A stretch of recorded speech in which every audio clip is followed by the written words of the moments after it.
अद्भुत, अविश्वसनीय, अकल्पनीय। बंगाल का नतीजा ऐसा ही है। यकीन करना मुश्किल था, मगर सच यही है।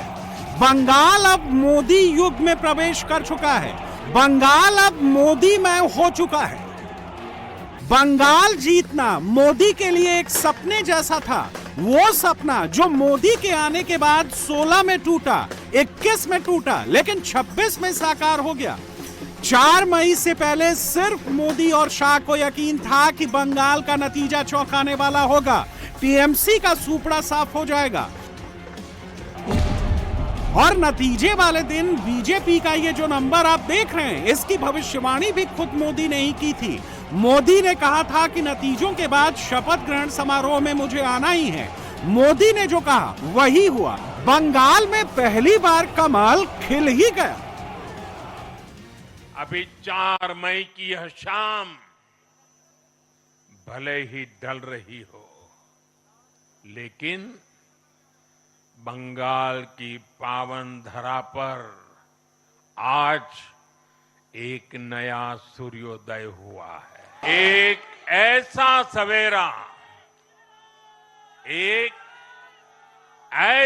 सवेरा जिसका इंतजार पीढ़ियों ने किया है। भाजपा ने जितनी सीटें जीती वो महज एक चुनावी आंकड़ा नहीं है, ये उस अड़िग विश्वास की हुंकार है जिसने डर, तुष्टीकरण और हिंसा की राजनीति को जड़ से उखाड़ फेंका है। मोदी की बंगाल जीत के 5 फॉर्मूले हैं। नंबर 1, हिंदुओं का एक होना। नंबर 2, महिलाओं का एकजुट होना। Number 3, law and order. Number 4, Muslim vote में टूट। और नंबर 5, भ्रष्टाचार और सिंडिकेट राज के खिलाफ गुस्सा। ये मोदी पर बंगाल के भरोसे की जीत है। ये भय पर मोदी की विजय है। बंगाल के वर्डिक्ट ने मैसेज दे दिया है कि अब बंगाल में कानून का राज चलेगा, सिंडिकेट का काम तमाम होगा, गुंडे या तो अब घर में दुबक कर बैठेंगे या सरेंडर करेंगे, कट मनी के राज का द एंड होगा। सही मायनों में अब जाकर बंगाल को 74 साल में पहली बार आजादी मिलने वाली है। बंगाल ने आज तक मोदी का राज देखा ही नहीं है। बंगाल को पता ही नहीं था कि मोदी सरकार कैसे चलाते हैं। अंग यानी बिहार में बीजेपी लेड एनडीए की 17 साल से चली आ रही जीत वाली पार्टनरशिप है। कलेंग यानी ओडिशा में 24 साल तक सत्ता में रहने वाली बीजेडी को हराकर बीजेपी ने सरकार बनाई। लेकिन बंग यानी बंगाल आते आते बीजेपी को लंबा इंतजार करना पड़ा। 1982 में पहला बंगाल चुनाव लड़ने के 44 सालों के बाद बंगाल में कमल खिला। और अब बीजेपी ये कह सकती है कि उसका शासन गंगोत्री से लेकर गंगा सागर तक है। अंधेरा छटेगा, कमल खिलेगा।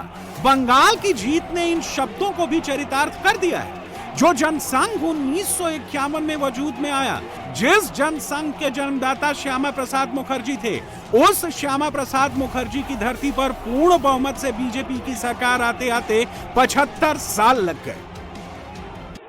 आज भाजपा के कार्यकर्ता के रूप में मेरे मन में बार बार एक और बात आ रही है,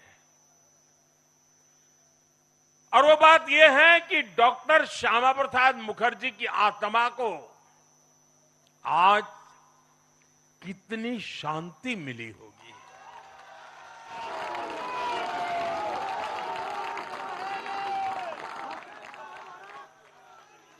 उन्होंने 1951 में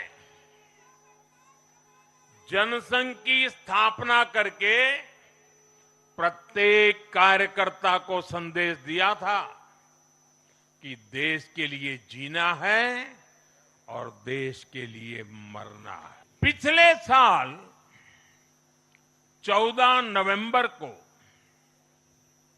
जब बिहार चुनाव के नतीजे आए थे, तब मैंने इसी जगह से बीजेपी मुख्यालय से आप सबको कहा था, गंगा जी बिहार से आगे बहते हुए गंगा सागर तक जाती है। और आज बंगाल की जीत के साथ गंगोत्री से लेकर गंगा सागर तक कमल ही कमल खिला हुआ है।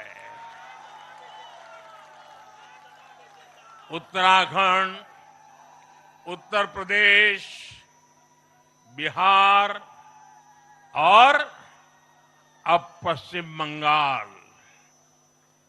आज मां गंगा के इर्द गिर्द बसे इन राज्यों में बीजेपी एनडीए सरकार है।